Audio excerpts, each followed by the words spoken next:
La transición ocurrió en lo que tarda la puerta de un coche en cerrarse con un golpe seco. Soy Gia, y a los 12 años vi a mi madre prepararse para una escapada de 4 semanas al otro lado del Atlántico, entregándome un único billete de $10 doblado en mi palma. Considera esto tu iniciación a la edad adulta, gorjeó, con los ojos ya fijos en el Uber que esperaba al ralentí junto al bordillo. Ya eres mayor para necesitar niñera. Solo pulsa una app si tu estómago empieza a quejarse. Sé valiente. Independiente. Esa era su etiqueta favorita para mí, aunque yo nunca me presenté voluntaria para el puesto. Miré fijamente el papel crujiente en mi mano. $10. No era una red de seguridad, era un chiste. Sin lista de contactos de emergencia, sin vecinos informados de mi existencia, ni siquiera un abrazo prolongado. Solo un roce fugaz de sus labios contra mi sien y el rítmico clac-clac de su equipaje de diseño alejándose por el camino. Yo puedo con esto, susurré al aire estancado del vestíbulo, intentando anclar mi voz para que no se desvaneciera. Pero mi pulso era un tambor frenético contra mis costillas. El silencio de la casa se instaló, una manta pesada y sofocante. No había nadie en estas 4 paredes que supiera cómo equilibrar una comida, y lo más importante, nadie en el mundo que supiera que actualmente yo era un fantasma en mi propia casa. Intenté plantearlo como una prueba de supervivencia, un juego que podría dominar. El primer día le dije a mi reflejo, voy a demostrarles que soy a prueba de balas. Organicé las cajas sueltas en la despensa, audité un frigorífico que era sobre todo condimentos y luz, y empujé mi terror a un rincón oscuro de mi mente. Si ella quería una hija que no necesitara a nadie, iba a darle una versión de eso con la que no había contado. Porque a medida que las semanas empezaran a alargarse, ese billete de $10 perdería su poder. Los estantes se quedarían vacíos y el silencio de esa casa se afilaría como una cuchilla. Y cuando las maletas finalmente regresaran, la mujer que me abandonó tan fácilmente se encontraría en medio de los restos de su propia negligencia, susurrando, esto no es posible. ¿Quieres ver cómo el ser descartada con calderilla me transformó en el mayor arrepentimiento de mi madre? Aguanta, porque la forma en que me aseguré de que viviera con esa elección para siempre es una historia que ella nunca pensó que yo fuera lo suficientemente lista para escribir. La realidad de mi situación se fracturó menos de un cuarto de hora después de que los humos del escape del taxi se disiparan. Mi madre había lanzado una tarjeta de emergencia impecable, con bordes dorados, sobre la isla de granito como si estuviera lanzando un chaleco salvavidas a una persona que se ahoga. Pero había una trampa que sentí como un puñetazo en el estómago. El plástico era una carcasa hueca. No había sido activada, y el código de acceso era un secreto que ella no se había molestado en compartir. Descubrí esto mientras estaba en las sombras de la cocina, con la pantalla de mi móvil brillando mientras cada servicio de comida a domicilio mostraba una notificación roja brillante de transacción denegada. Así que la cuenta era sencilla: una niña, un trozo de plástico inútil y $10. La primera mañana me obligué a tratarlo como un ejercicio teatral. Corté el pan en rebanadas translúcidas, arrastrando el cuchillo sobre la mantequilla de cacahuete hasta que no fue más que un susurro de sabor en la corteza. Me dije a mí misma que eso era lo que hacían los pioneros, hacían algo de la nada. Incluso me entretuve con la ilusión de que recordaría esto y me reiría. Para el tercer amanecer, el chiste había muerto. Los armarios parecían el resto esquelético de una cocina. Había unas pocas latas de sopa que no sabía cómo abrir sin una herramienta mecánica, una caja de cereales que era sobre todo polvo, y un tarro de pimientos en vinagre que me hacía llorar los ojos solo de mirarlos. Mi estómago no solo dolía, rugía, un sonido hueco que parecía resonar en los techos altos. Intenté ahogar el vacío. Mantuve la televisión a todo volumen, dejando que el parloteo insustancial de los concursos llenara los huecos donde debería haber estado la voz de un progenitor, solo para no tener que oír el crujir del suelo. Finalmente, acerqué el ordenador portátil de mi madre. Navegué por su vida digital. Hilos interminables de jerga corporativa y plazos de proyectos que claramente valoraba más que a su propia sangre. En un momento de fría claridad, cogí un cuaderno de bocetos grueso e imprimí una sola palabra en la parte superior: Registro. Debajo, enumeré los hechos. Abandonada a los 12 años. $10. Sin fondos operativos. 0 contacto. No estaba segura de cuál era el objetivo final, pero a medida que la tinta se secaba, mi miedo empezó a calcificarse en algo más afilado. Si creían que yo era lo suficientemente independiente para sobrevivir a esto, entonces era lo suficientemente observadora para archivarlo. Iba a asegurarme de que sus vacaciones tuvieran un registro permanente. Cogí mi móvil, cambié a la cámara frontal y pulsé el botón rojo. Mañana del tercer día, dije, con la voz apenas como un hilo. Mi reflejo parecía demacrado, mis ojos demasiado grandes para mi cara. Sigo aquí. La tarjeta es un ladrillo. Ayer terminé lo último de la leche. Tragué saliva con dificultad, sintiendo la sequedad en mi garganta.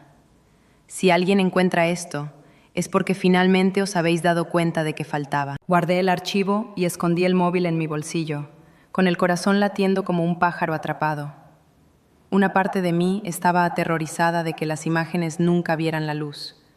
Pero otra parte, la parte de mí que estaba creciendo demasiado rápido, quería que ese video fuera lo primero que ella viera al cruzar la puerta. Para el quinto amanecer, una densa niebla pareció asentarse sobre mis pensamientos. Ponerme de pie demasiado rápido hacía que la habitación se inclinara y girara como una atracción de feria. Encontré una bolsa de galletas arrugada escondida en la oscuridad de un armario de esquina y las comí una a una, saboreando la sal como si fuera un festín. Me retiré a mi cuaderno de bocetos y añadí una nueva entrada. Día 5. No suena el fijo, no hay notificaciones en el móvil. Si me desvanezco, estas páginas son el mapa de cómo ocurrió. Ese fue el punto de inflexión. Esto ya no era solo una prueba de resistencia, era una reunión de fantasmas. No solo estaba esperando a que pasaran los días en el calendario, estaba esperando el momento en que el mundo se diera cuenta de lo que ella había intercambiado por un mes de turismo. La tarde del séptimo día, mis extremidades se sentían como plomo, pero un fuego frío ardía en mi pecho. Me acerqué sigilosamente a la ventana delantera y vi cómo el vecindario seguía adelante sin mí. Vi a niños haciendo carreras con sus patinetes, a un vecino paseando a un golden retriever, a una mujer llevando un ramo de flores frescas. Era un mundo de seguridad y rutina. Miré con rabia nuestro camino de entrada de grava y siseé al cristal. Me cambiasteis por un guía turístico. Esperad a que veáis la factura de esto. Entonces, el silencio se hizo añicos. El timbre sonó. Un sonido tan extraño que me hizo dar un salto. Nadie nos visitaba nunca. No éramos ese tipo de familia. El timbre sonó de nuevo, seguido de una serie de golpes autoritarios contra la madera. El pulso me martillaba en los oídos mientras me acercaba al vestíbulo. Por un latido, consideré contener la respiración y permanecer invisible. Si no respondía, el mundo se quedaría fuera. Pero un pensamiento diferente se apoderó de mí. ¿Y si esta es la salida? Con mano temblorosa, descorrí el cerrojo y abrí la puerta solo una rendija. De pie en el porche, había un hombre con una chaqueta gris marengo, con el escudo del distrito en la solapa. Mi cerebro aturdido tardó un momento en reconocerlo sin una pizarra blanca detrás. «Hola, Gia», dijo, con voz suave pero centrada. Era el señor Hughes, el orientador de mi instituto. «Llevo 3 días intentando contactar con tu madre o tu padre. Las llamadas del instituto iban directas al buzón de voz. ¿Puedo entrar un momento?» Mi primer impulso fue el que me habían enseñado, la mentira. Quería decirle que todo era perfecto, que mis padres estaban en la ducha o habían salido a correr. Pero mis dedos cedieron y la puerta se abrió de par en par. «Supongo que sí», susurré. Entró en el vestíbulo y sus ojos empezaron a catalogar la escena inmediatamente.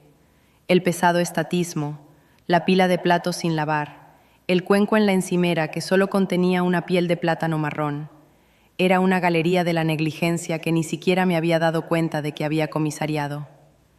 «¿Están tus padres en la oficina?», preguntó, aunque sus ojos me decían que ya sabía la respuesta. «Están en París», dije, con una voz que sonaba como la de una extraña. «Durante un mes». Sus cejas se juntaron en una línea afilada. «¿Un mes? ¿Y quién es el tutor designado que se queda aquí contigo? Agarré el dobladillo de mi camiseta holgada, con los nudillos blancos. Solo yo, confesé. Dijeron que estaba lista para la responsabilidad. La expresión de su rostro cambió instantáneamente. La máscara profesional cayó, reemplazada por algo dentado y grave. Sacó una silla de la cocina y me hizo un gesto para que me sentara. Gia, dijo, bajando la voz una octava.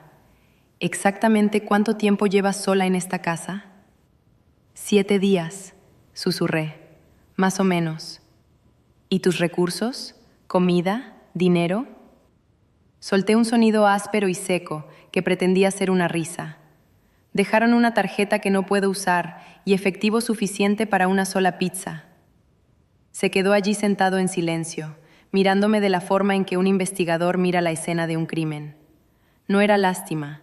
Era la mirada de alguien que está calculando una deuda que nunca podría ser pagada. Esto es una infracción, dijo finalmente. Lo entiendes, ¿verdad? Me eché hacia atrás, con la columna golpeando la madera dura de la silla. Me dijeron que tenía el don de la madurez, murmuré, que debería ser capaz de navegar esto. ¿Y cómo ha ido esa navegación?, preguntó con suavidad. Quería mantener la máscara puesta. Quería decirle que era una campeona de la supervivencia, pero mis ojos se desviaron hacia el cuaderno de bocetos sobre la mesa. La palabra registro le miraba en tinta negra y gruesa. He estado pasando hambre, dije, con la verdad rompiendo finalmente la presa. Y he estado aterrorizada, así que empecé a documentar las cosas, por si pasaba lo peor. ¿Por si pasaba qué, Gia? Solo para que nadie pudiera decir que no lo sabía, susurré. Para que hubiera un rastro si yo desaparecía. El aire en la cocina se sentía espeso.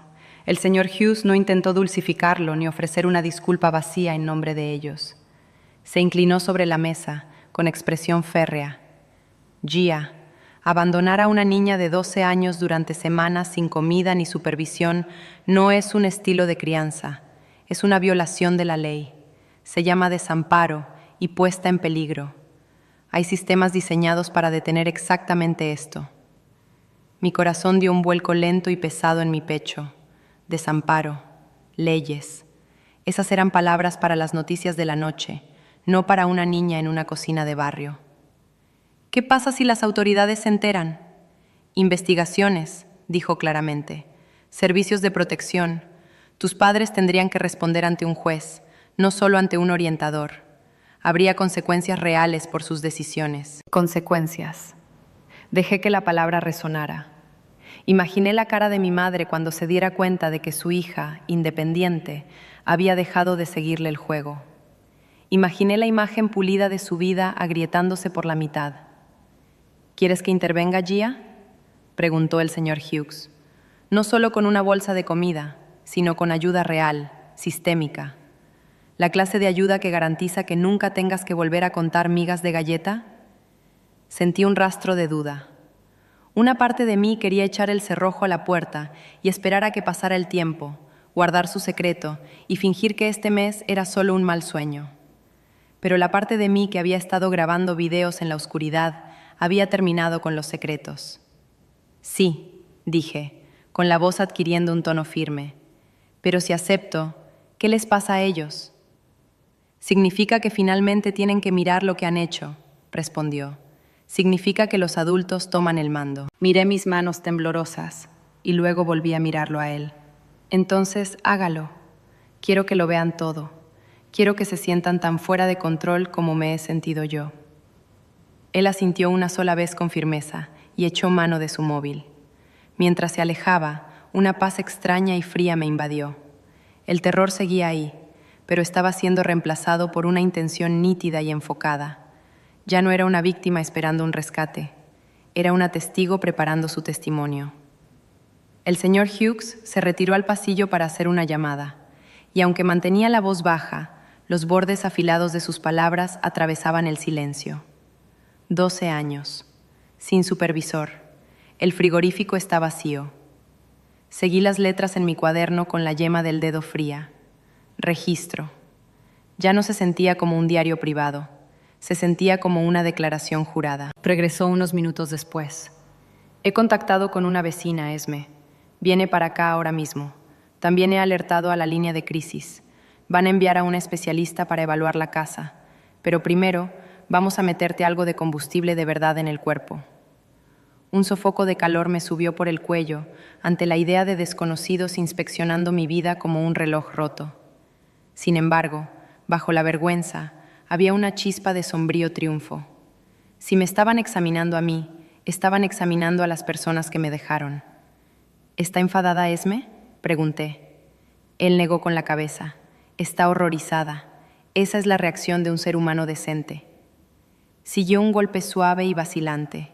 Esme entró, con la mirada saltando de mi expresión demacrada a los restos esqueléticos de la caja de cereales en la encimera. «Oh, Gia», susurró, con la voz quebrada. «¿Por qué no llamaste a mi puerta hace días?» «Porque no quería suspender el examen», admití, con las palabras saliendo a borbotones. «Siempre dicen que soy tan capaz, tan madura. Pensé que si pedía ayuda, les estaba dando la razón, que no podía enfrentarme al mundo». El rostro de Esme se suavizó en una mirada de feroz protección. Pedir ayuda no es un fracaso, cariño. Es una táctica de supervivencia. Y a veces es la única forma de obligar a la gente al mando a mirar el desastre que han montado. Esa frase resonó como el golpe de una campana. Obligarles a mirar. Nos sentamos juntos en la pequeña mesa de la cocina y por primera vez en mi vida, los adultos no hablaban por encima de mí, me escuchaban. Lo expuse todo, el sonido de las ruedas de las maletas en el camino, el billete de $10, el discurso sobre la independencia y la burlona tarjeta dorada. Mientras hablaba, la mandíbula de Esme se volvió de piedra. El señor Hughes llenó un bloc legal con notas rápidas. ¿Podemos darles esto?, pregunté, tocando mi cuaderno. ¿Cuando llegue la especialista? Absolutamente, dijo el señor Hughes. De hecho, quiero que sigas añadiendo cosas. Cada recuerdo, cada llamada perdida, cada vez que se te encogió el estómago. No te dejes ni un solo detalle. Para que no puedan reescribir el final, murmuré. Para que no puedan decir que soy una dramática. Exactamente, respondió él. Tienes todo el derecho a escudarte en la verdad. La frase se me quedó grabada. Escudarme en la verdad. Sonaba como un arma, y me di cuenta de que estaba lista para empuñarla. Cuando finalmente llegó la investigadora, se movió por la casa con una eficiencia clínica y silenciosa. Vi sus ojos detenerse en la leche caducada, los fogones cubiertos de polvo y la tarjeta de crédito inútil todavía sobre el granito. No necesitó hablar. Su silencio era una acusación pesada. «¿Cuánto tiempo ha pasado desde que subieron al avión?», preguntó. 7 días, respondí. Planearon estar fuera 28. ¿Y los contactos? Un mensaje desde la pista de despegue, dije, mostrándole mi móvil. Una foto de una copa de champán con el texto «Por fin respirando». Nada desde entonces. La investigadora asintió lentamente y luego se volvió hacia los demás. Gracias por el informe. Mientras discutían los tecnicismos legales, me escabullí hacia la encimera y apoyé mi móvil una vez más. Grabé un barrido lento y constante de la cocina vacía y del maletín negro de la investigadora descansando sobre la silla. Esta es la escena a la que regresaron, susurré al micrófono. Esta es la madurez que dejaron atrás. Pulsé guardar. Ya no era solo una niña en una casa vacía. Era una historiadora de mi propia supervivencia. La investigadora se volvió hacia mí, con expresión ilegible, pero voz amable. Por el momento, no pasarás ni una noche más en este silencio. Estamos organizando que te quedes con Esme mientras contactamos con tus padres y trazamos el camino legal a seguir. Miré a Esme, que alargó la mano y me la apretó. ¿Te parece bien, Gia?, preguntó la investigadora. Pensé en las habitaciones vacías, las noches pasadas escuchando a la casa crujir y la última postal digital de mi madre mostrando un croissant en lugar de preguntar cómo estaba. Luego pensé en las consecuencias, la cara de mis padres cuando se dieran cuenta de que no regresaban a un secreto, sino a un expediente oficial. Sí, dije con firmeza. Quiero estar en algún lugar donde no sea un fantasma. Aquella tarde, preparé una bolsa de deporte con algo de ropa y mi libro de registro. Mudarme a la casa de al lado se sintió como una migración masiva, aunque solo fueran 15 metros de césped. Entrar en la casa de Esme fue como entrar en otra dimensión. Olía a cítricos y sábanas limpias. Su nevera era una galería abarrotada de comida real, verduras, proteínas, cosas que requerían fuego. Mi estómago soltó un rugido traicionero. «Vamos a solucionar eso inmediatamente», dijo Esme, ignorando el ruido contacto. «Vamos a volver a tu cocina a por lo que necesitemos, pero esta vez vamos a hacerlo bien». Caminamos de vuelta con bolsas vacías. Ella no se limitó a coger artículos al azar, dejó que yo guiara. Recogimos pasta, verduras frescas, pan y fruta, cosas que indicaban que una casa estaba habitada. «Guarda cada papel», aconsejó el señor Hughes cuando regresamos. «Los recibos son un registro físico de lo que faltaba antes de hoy». Metí los recibos de la compra en la parte de atrás de mi cuaderno, justo detrás de la entrada sobre la despensa vacía. Pruebas. Cuando empezamos a cocinar, el silbido del hervidor y el chisporroteo del aceite se sintieron como una barrera protectora. «¿Has hecho alguna vez una salsa de verdad desde cero?», preguntó Esme, pasándome una cuchara de madera. «No mucho», dije. «Normalmente solo un temporizador de microondas o una caja a domicilio». «Entonces hoy es una clase magistral», sonrió. «Vas a aprender a mantenerte por ti misma. Ese es un poder que nadie puede arrebatarte». Mientras el agua empezaba a hervir, la investigadora regresó con más preguntas. Miró a través de las migas de pan digitales que mi madre había dejado, los selfies en la Torre Eiffel, las marcas de tiempo de sus publicaciones sobre su libertad, la falta de llamadas salientes a nuestra casa. «¿Quieres dirigirte a ellos directamente?», preguntó la investigadora. «A menudo incluimos una declaración del menor en el informe inicial». Se me cerró la garganta, pero entonces sentí el peso de mi cuaderno contra el brazo. «Quiero», dije. Me senté a la mesa y dejé que el bolígrafo volara mientras el vapor de la olla de la pasta subía a mi alrededor. «Me dijisteis que era lo suficientemente mayor para estar sola», escribí. «Pero ser lo suficientemente mayor no significa que no necesite comer. No significa que la oscuridad no pese. Le dijisteis al mundo lo mucho que trabajáis, pero no os fijasteis en vuestra propia hija contando migas para sobrevivir. Para cuando leáis esto, los adultos a los que tanto teméis ya habrán visto la verdad. Si hay consecuencias, no es porque yo os haya traicionado, es porque os marchasteis». Entregué el papel a la investigadora. «Asegúrese de que lean cada palabra», dije. «Me aseguraré de que sea lo primero que vean», prometió. Sentada a la mesa de Esme esa noche, el primer bocado de comida real casi acaba conmigo. Estaba caliente, sabroso, y conllevaba el peso de algo que no había sentido en años: seguridad. Esa era la base que me había faltado: no estar agachada en un suelo de linóleo sobre una bolsa de cereales secos, sino sentada en una silla con alguien a quien realmente le importaba si terminaba mi plato. El señor Hughes se quedó a cenar. Navegamos por temas seguros, libros que habíamos leído, los fracasos legendarios de la cafetería del instituto, el tiempo.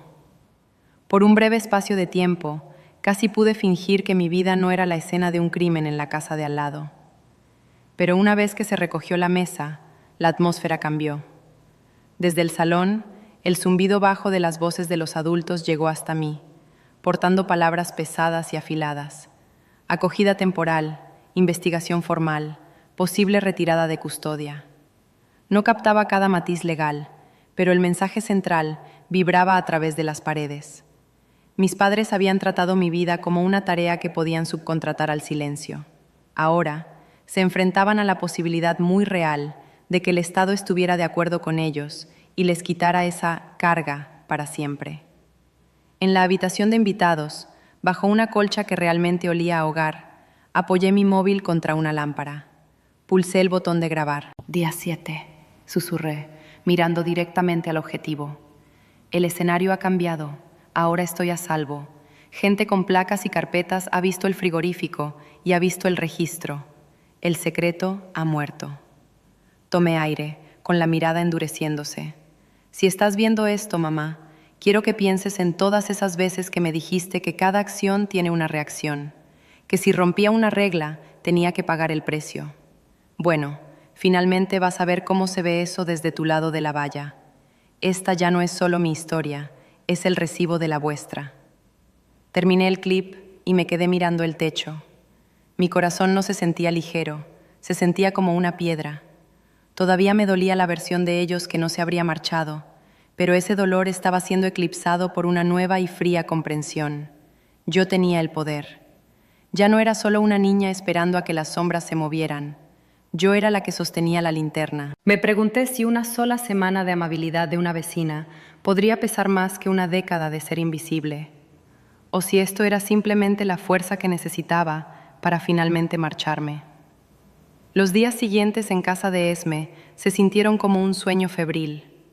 Me despertaba con el chisporroteo de una plancha en lugar del dolor punzante en mis entrañas.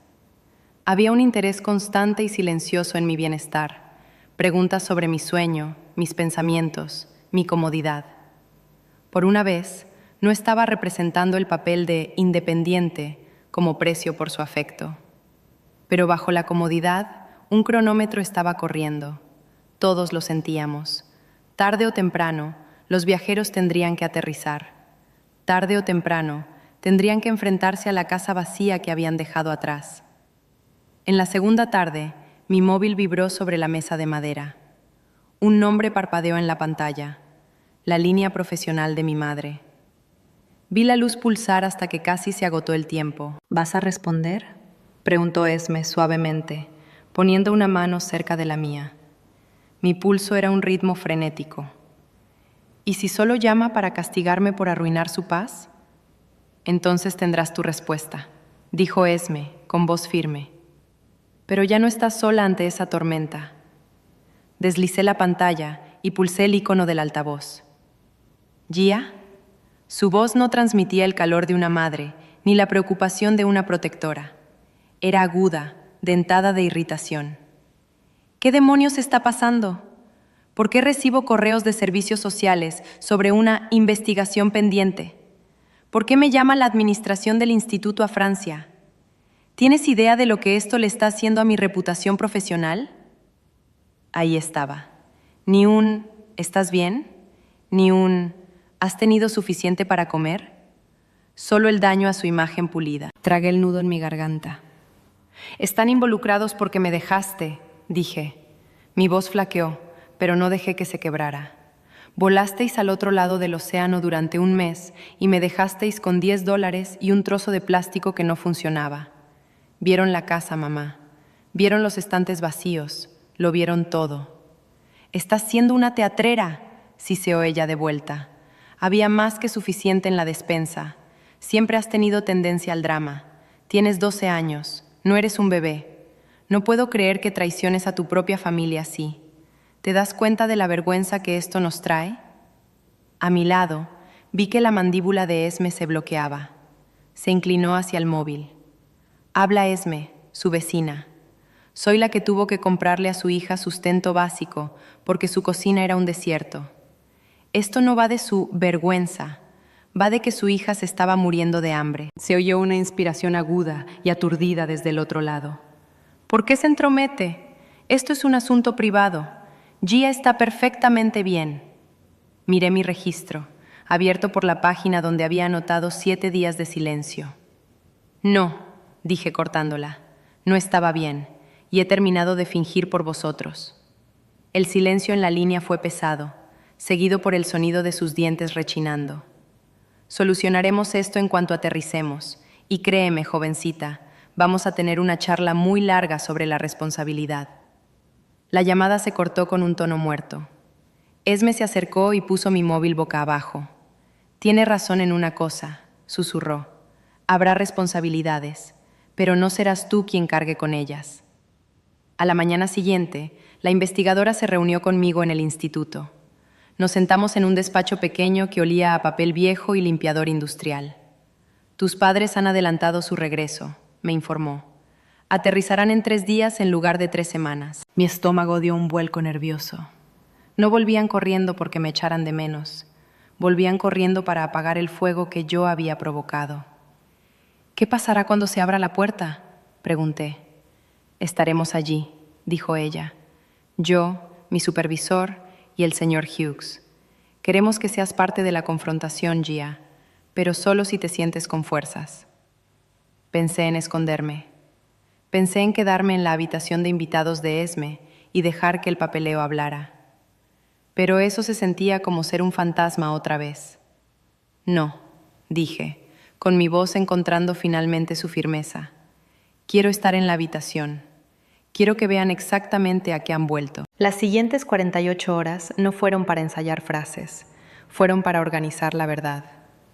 No estábamos preparando una actuación, estábamos construyendo un dossier. La investigadora recopiló todo: copias de mis entradas manuscritas, los recibos de la compra, las marcas de tiempo de los alardes digitales de mi madre y los registros de llamadas que probaban que yo había sido un fantasma para ellos. Esto no es un acto de crueldad hacia ellos, me recordó, mientras nos sentábamos entre las pilas de papel. Esto es la consecuencia de su propio mapa. Lo que ocurra a continuación es resultado de sus decisiones, no de tu existencia. Entendía la lógica, pero mi corazón sabía que se sentía como algo más. Se sentía como sostener un espejo frente a un monstruo. La mañana de su aterrizaje, volvimos a entrar en mi casa. Se sentía congelada, el aire sabía a polvo y negligencia. Me obligué a caminar por las habitaciones, reclamando el espacio. Esta era la escena de mi crimen, y no apartaría la mirada. La investigadora colocó una carpeta pesada en el centro de la isla de la cocina. Junto a ella, coloqué mi registro, abierto por la primera página de evidencias. Mi móvil estaba al lado, con la pantalla preparada en aquel primer video, aquel donde me veía pequeña y demacrada el tercer día. ¿Estás segura de que quieres que esto se esté reproduciendo cuando entren?, preguntó la investigadora. Sí, dije. Ella siempre me decía que las historias no son más que ruido sin pruebas. Estas son sus pruebas. Esme montaba guardia junto a la puerta, con los brazos cruzados. El señor Hughes se apoyaba en la encimera del fondo, con expresión de calma tensa. Oímos los neumáticos crujir sobre la grava antes de ver el coche. Luego llegó el golpe rítmico del maletero, el sonido de risas apagadas, los sonidos de gente que creía regresar a una vida que aún poseía. Sentí que las piernas me fallarían, pero me mantuve arraigada. La investigadora se acercó. Ya no tienes que cargar con sus secretos, Gia. Si intentan hacerte sentir pequeña, míranos. No eres tú la que está sola en esta habitación. Inspiré profundamente. El pomo giró. La cerradura dio un clic metálico. Este era el momento en que el mundo se dividía en un antes y un después. La puerta se abrió de par en par. Y mi madre entró primero, con aire despreocupado, arrastrando una maleta de diseño como si el pasillo fuera una pasarela. Iba envuelta en un abrigo entallado, con las gafas de sol sobre la cabeza, irradiando el brillo de alguien que acababa de conquistar Europa. Mi padre la seguía, haciendo malabarismos con bolsas de cuero y parloteando por su móvil, con voz ligera y prepotente. Ambos se detuvieron en seco. Las risas murieron al instante. La sonrisa ensayada de mi madre se agrió. Sus ojos recorrieron la habitación, la desconocida en su mesa, el orientador en su cocina, la vecina junto a su puerta, y finalmente se posaron en mí, de pie sobre la pantalla brillante y el libro abierto. ¿Qué es este circo?, espetó, soltando su equipaje. ¿Por qué está esta gente en mi casa? La supervisora se levantó con una calma aterradora. Señor y señora Carter, soy la señora López, de los Servicios de Protección de Menores. Por favor, tomen asiento. Necesitamos tener una conversación muy seria sobre el estado del cuidado de su hija. Mi madre no se movió hacia una silla. Se movió hacia mí, con los ojos brillando como el acero. Gia, ¿qué mentiras les has estado contando a estas personas? El viejo miedo intentó trepar por mi garganta, instándome a encogerme y pedir perdón. Pero miré el video en la pantalla, la niña que tenía hambre y estaba olvidada, y encontré mi entereza. No les he contado mentiras, dije, con mi voz cortando la tensión. Les he contado exactamente lo que pasó. Mi padre dejó caer sus bolsas, intentando forzar una carcajada que no llegaba a sus ojos. Ha habido un malentendido masivo. Le proporcionamos recursos, fondos, una tarjeta de seguridad. Gia es increíblemente avanzada para tener 12 años. Es más que capaz de gestionar un hogar. Los niños son mucho más resilientes de lo que el sistema les reconoce. La supervisora ni pestañeó. Colocó un documento sobre el granito. Este es el registro bancario de su tarjeta. Nunca fue activada. Fue rechazada 6 veces cuando Gia intentó comprar suministros básicos. Deslizó una segunda página. Y estas son fotos en alta resolución de su cocina de hace 3 días. Los estantes estaban casi vacíos y lo poco que quedaba llevaba meses caducado. Esto no es resiliencia, esto es abandono. Mi madre finalmente se hundió en una silla, pero fue por la impresión, no por humildad. Unas pocas latas caducadas no significan que estuviera en peligro, escupió. Solo nos habíamos ido una semana por ahora. Estábamos en contacto constante. La supervisora empujó los registros de llamadas hacia ella. Una foto desde la pista, una desde una cafetería. 0 llamadas salientes a esta casa. 0 consultas sobre su salud, su seguridad o sus comidas. El rostro de mi padre se volvió del color de la ceniza. Miró los registros y finalmente me miró a mí. Te dijimos que usaras las apps, Gia. Confiábamos en ti. Confiabais en que me quedaría callada, dije, con voz fría y firme. No confiasteis en vosotros mismos para ser padres. Esme dio un paso hacia la luz, con la voz temblando por una furia contenida. Estaba mareada por la desnutrición cuando la encontré. No me llamó porque tenía terror a decepcionaros. ¿Tenéis idea de qué tipo de cicatriz psicológica deja eso en una niña? Los ojos de mi madre se entrecerraron, buscando una salida en la habitación. Se está sacando todo de quicio. Es escritora, le gusta adornar las cosas, siempre ha sido dramática. La supervisora señaló mi móvil. Gia, ¿estás lista? Toqué la pantalla. La cocina se llenó con el sonido de mi propia voz temblorosa de hacía 4 días. Día 3, decía la niña en la pantalla. Sigo sola. La tarjeta es inútil. Estoy cenando galletas. Si estáis viendo esto, es porque alguien finalmente se ha dado cuenta de que no estaba. La cámara recorrió la despensa vacía y el pasillo oscuro y silencioso. Mi madre se llevó la mano a la boca. Mi padre miró al suelo, con la postura derrumbada. No, susurró ella, sacudiendo la cabeza como si pudiera borrar las imágenes por pura voluntad. No, esto no está pasando. Pero pasó, dije yo, y esta vez no puedes pasar de largo. La supervisora cerró su carpeta con un golpe definitivo. Señor y señora Carter, basándonos en las pruebas físicas, la intervención escolar y la propia documentación de Gia, hemos determinado que este entorno constituye negligencia criminal. Con efecto inmediato, hay una orden de protección de emergencia. Gia no se quedará en esta casa. Mi madre se abalanzó hacia la mesa. No podéis llevárosla. Fue un error. Estábamos agotados. Solo necesitábamos un descanso. Di un paso adelante, encontrándome con sus ojos. Lo sé, dije. Te has pasado toda mi vida diciéndome lo mucho que trabajas. Se lo dijiste a tus amigos, a tus compañeros, a tus seguidores. Pero cuando estaba sola y pasando hambre, no se lo dijiste a nadie. Me mantuviste en secreto. Empezó a sollozar, buscando mi mano. Gia, por favor, diles que quieres quedarte. Lo arreglaremos. Seremos mejores. Pensé en las noches que pasé mirando al techo, preguntándome por qué un billete de avión valía más que mi vida. Pensé en la regla que ella me había grabado a fuego desde que supe caminar. Las acciones tienen consecuencias, mamá, dije. Tú me enseñaste que si tomaba una decisión, tenía que asumir el resultado. Este es tu resultado. La habitación se quedó en un silencio sepulcral. Mi madre parecía haber recibido un golpe físico. La supervisora se levantó. Gia permanecerá con Esme bajo nuestra supervisión. Se les notificará la fecha de la vista judicial. No intenten contactar con ella. ¿Estás eligiendo a extraños antes que a nosotros?, susurró mi madre. No, respondí suavemente. Por fin me estoy eligiendo a mí misma. Mientras salía de esa casa y cruzaba el césped de vuelta a casa de Esme, oí el sonido del derrumbe de mi madre resonando a través de la puerta abierta. No sentía que hubiera destruido una familia. Sentía que finalmente había contado la verdad sobre una que ya estaba rota. Ese verano aprendí que el silencio no es una señal de madurez, es una herramienta para la gente que quiere esconderse. Aprendí que mi voz era lo único que poseía de verdad. Mi madre todavía envía cartas, llenas de disculpas y promesas de una nueva normalidad. Quizá algún día la encontremos, quizá no.